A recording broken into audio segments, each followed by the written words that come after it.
ज्ञानी का क्रियाशील होना और सामान्य अज्ञानी प्राणी का क्रियाशील होना, इसमें बहुत अंतर है। ज्ञानी अपने देह से जो क्रिया करता है वह धनुष की प्रत्यंचा से छूटे हुए बाण के समान उसका शरीर अपने प्रारब्ध के अनुसार लक्ष्य को, अपनी अंतिम श्वास को पूर्ण कर लेता है। वस्तुतः उसकी किसी कर्म में प्रवृत्ति होती नहीं है। इसलिए न तो उसको भूख है न उसको प्यास है। भोजन मिल गया तो भूख है, नहीं भोजन मिला तो हाय हाय नहीं, नहीं मिल गया तो बहुत वाह वाह नहीं।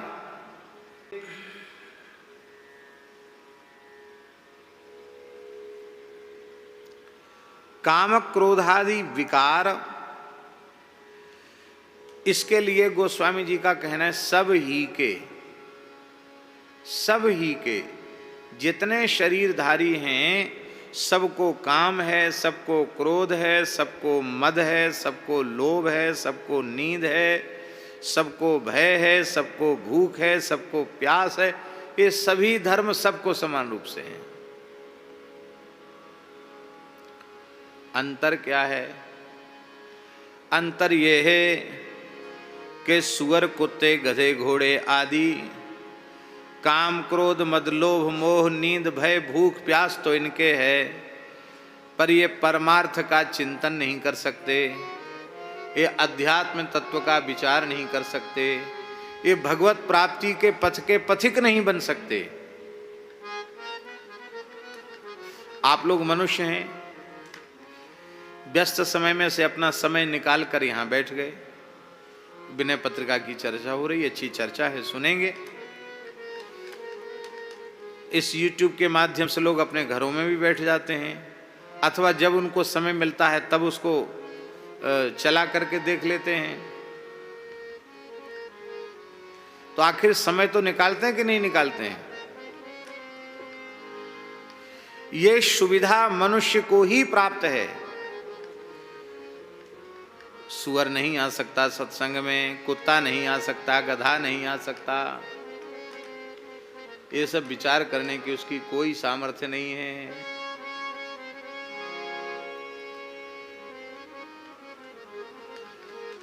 धर्माचरण मनुष्य कर सकता है, पशु नहीं, वो तो भोग योनि है।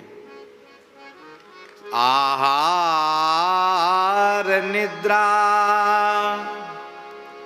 भय में थुनानी सामान्य में तत् पशुभिर्नराणाम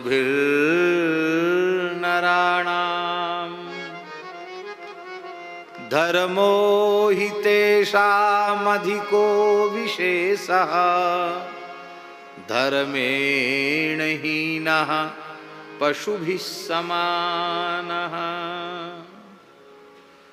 कोई पूछे भगवान ने हमें मनुष्य बना, बोले हाँ बनाया। किस लिए बनाया?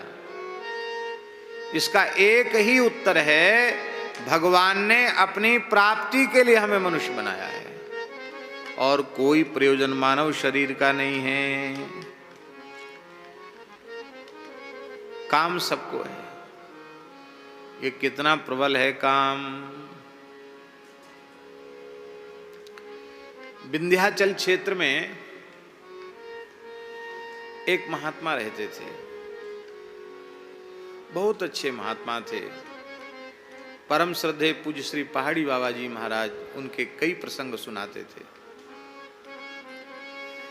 जीवन मुक्त भगवत प्राप्त महापुरुष थे। तो एक पुरुष साधक उनके निकट गया, बोला महाराज आप संतों से जैसा जैसा सुनता हूं वैसा जीने की, वैसा करने की कोशिश करता हूं। खूब साधन करता हूं, नाम जप करता हूं, मानस जी का पाठ करता हूं, गीता जी का पाठ करता हूं, ध्यान भी करता हूं, सत्संग भी करता हूं, सब काम करता हूं, पर एक बात से बहुत दुखी हूं। महाराज ने पूछा क्या क्या कष्ट है, क्या दुख है? बोले मैं काम विकार से बहुत परेशान हूं। इतना सब करने के बाद, सुनने समझने जानने के बाद भी ये विकार हमारे पीछे लगा हुआ है, हमारा पीछा क्यों नहीं छोड़ता है? तो महाराज आप तो आखिरी बात बता दो, ये कब तक पीछा छोड़ेगा? तो महात्मा प्रायः मौन ही रहते थे, कम बोलते थे, बहुत कम, इशारे में ही बोलते थे। तो वो मुस्कुराए और उन्होंने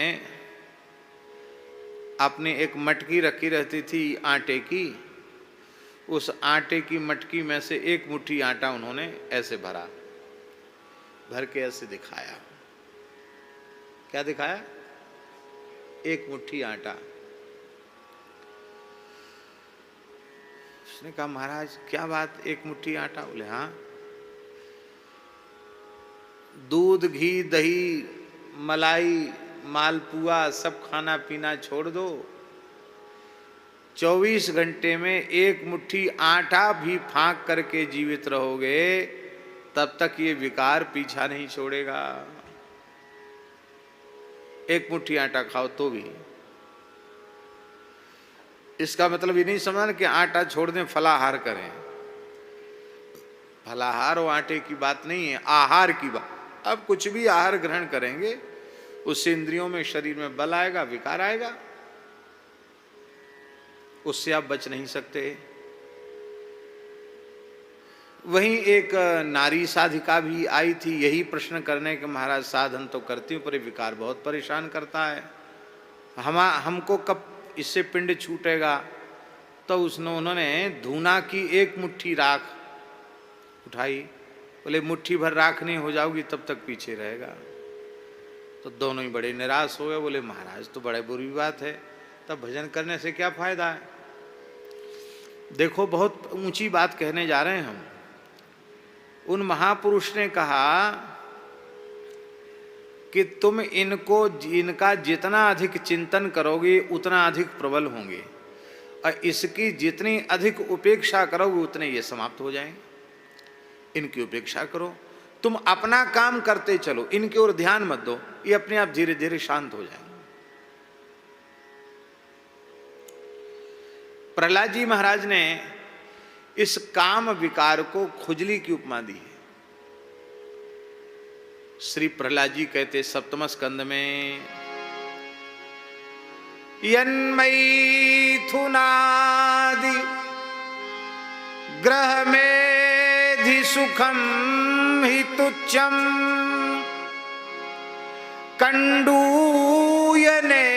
कंडूयनेन करयो रिव दुख दुखम।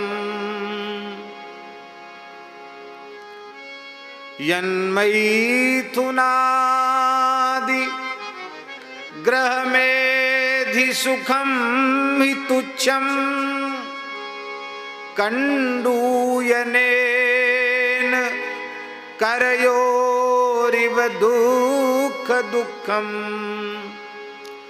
तृप्यन्ति ने कृपणा बहु दुख भाजा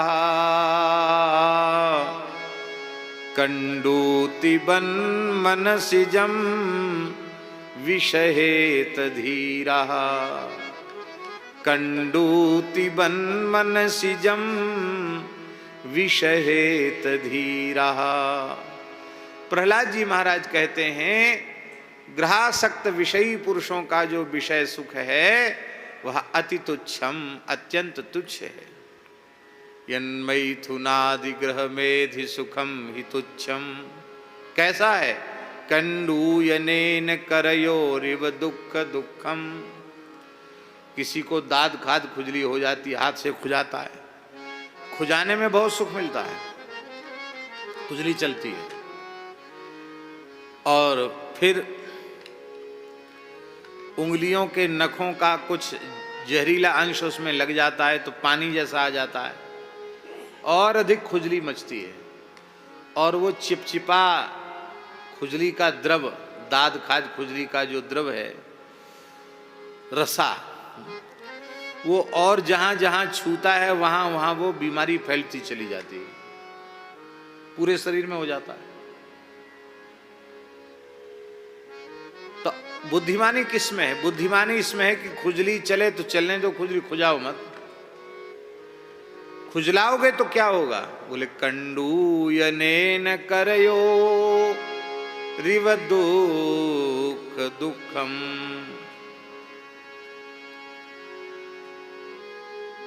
तृप्यन्ति नेह कृपणा।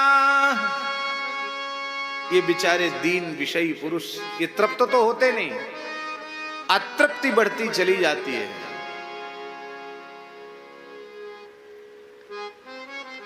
बहु दुख भाजः, अनेक प्रकार के दुखों से वे युक्त हो जाते, दुख के हकदार भागीदार हो जाते हैं। तब क्या करना चाहिए? बोले दाद खाद खुजली होवे तो खुजाओ मत हाथ से। क्या करें? सहन करो। कंडूति बन, खुजली के समान, मन सिजम, काम विकार को, विषहेत धीरा, धीर पुरुष सहन करे। अरे बोले भाई कैसे सहन करे? खूब जोर की खुजली मच रही, कहते कि सहन करो। अरे खुजली को दूर करने का उपाय तो करना पड़ेगा कि नहीं? बोले हाँ करना, उपाय बता रहे ना। किसी अच्छे वैद्य के पास जाकर के उससे मलहम ले आओ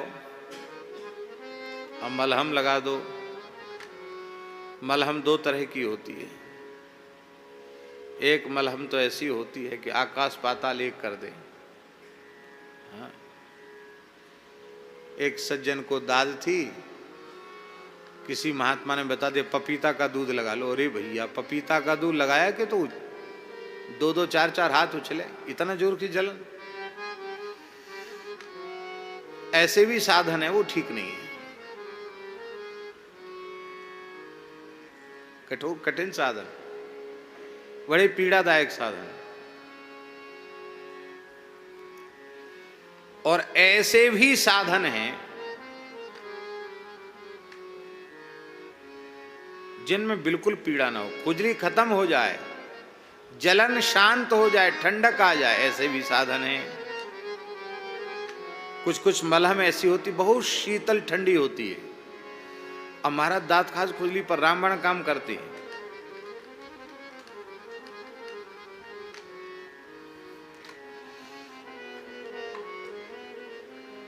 कुछ दिन लगाओ साफ,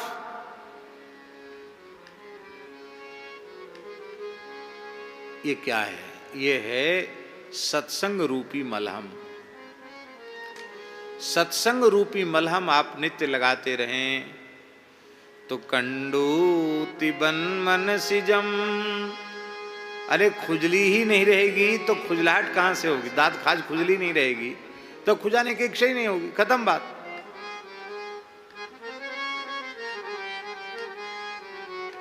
कंडूति बन मन सिजम विसहेत धीरा।